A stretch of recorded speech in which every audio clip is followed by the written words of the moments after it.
All India Muslim personal law board की executive working committee member मुनीसा जी इस वक्त हमारे साथ हैं। मुनीसा जी, आज 6 प्रस्ताव पारित किए गए हैं AI all India Muslim personal law board की बैठक में, लेकिन जो सबसे बड़ा एक प्रस्ताव था वो और सबसे पहला था वो था मुस्लिम महिलाओं को जो गुजारा भत्ते का फैसला सुप्रीम कोर्ट की तरफ से दिया गया, उसके खिलाफ हैं। अब क्या है विरोध की वजह? विरोध की वजह ये है कि डिवोर्स के बाद में हस्बैंड एंड वाइफ का कोई रिलेशन नहीं रह जाता, तो वो भत्ता जो गुजारा भत्ता है वो लेना जायज़ नहीं है, हराम है।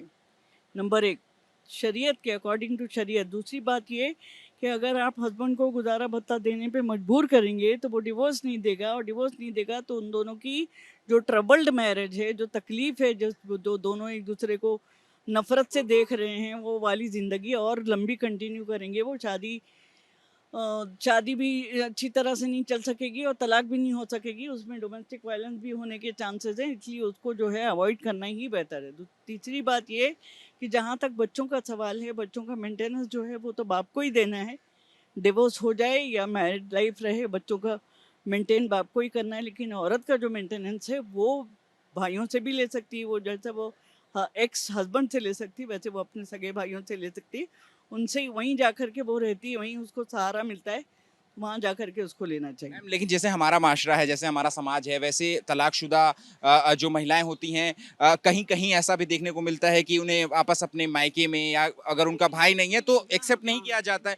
तो फिर आखिर महिला जिससे शादी है, जिसे तलाक मिला है, तो वो उसे हक है ना अपना जिंदगी गुजारने का। ज़िंदगी गुजारने का तो हक है, लेकिन ये कि अगर वो हस्बैंड मूव ऑन कर चुका है, शादी दूसरी करके सेटल हो गया है, किसी भी रीज़न से दोनों की तलाक हो गई है, तो उसके बाद में उससे मेंटेनेंस लेना बनता नहीं है उसका। फिर आखिर उस महिला का गुजारा कैसे होगा अगर उसको भाई भी नहीं दे? हाँ, भाई भी नहीं देता। आप लोग भाई को तो एग्ज़ाम कर देते हो, लेकिन हस्बैंड को, एक्स हस्बैंड को एग्ज़ाम नहीं करते हो। आपको ऐसा लगता है भाई से रिलेशन खत्म होता है, नहीं खत्म होता है ना। वो तो जन्म-जन्म का रिश्ता है। भाई है ही नहीं, इकलौती महिला है, इकलौती बेटी इकलौती है। महिला है तो कोई तो होगा, चाचा होगा, मामा होगा, कोई तो होगा। एक अकेली औरत का गुज़ारा, आपको क्या लगता है कि कोई भी फैमिली शरीयत के खिलाफ आप जो कह रहे हैं, ये कैसे शरीयत के शरीयत खिलाफ है? के इसलिए खिलाफ है कि उसका दोनों का रिश्ता ही नहीं बचा। अब रिश्ता नहीं बचा तो वो मेंटेनेंस गुज़ारा भत्ता लेना जायज़ नहीं लेकिन है। भारत में अगर संविधान में रह रहे हैं, सुप्रीम कोर्ट देश की सबसे उच्चतम न्यायालय है, अगर लेकिन अगर वो फैसला फैसला सुना रही है, तो क्या शरीयत ज्यादा इंपॉर्टेंट है? Supreme court temple of justice नहीं है। आप देखिए बाबरी मस्जिद केस में क्या हुआ है। सब कुछ माना है कि वहाँ मंदिर नहीं था, ये माना है कि मूर्ति रखना, प्रकट नहीं हुई थी मूर्ति रखना गलत है, ये माना है कि जो है तो मस्जिद को तोड़ना गलत है, सब कुछ माना है। और उसके बाद में भी फैसला जो है उन लोग को ही दिया है जिन्होंने अत्याचार किया।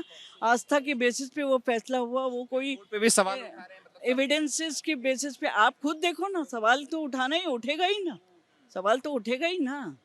सब जब इनजस्टिस होगा तो सवाल तो उठेगा ना।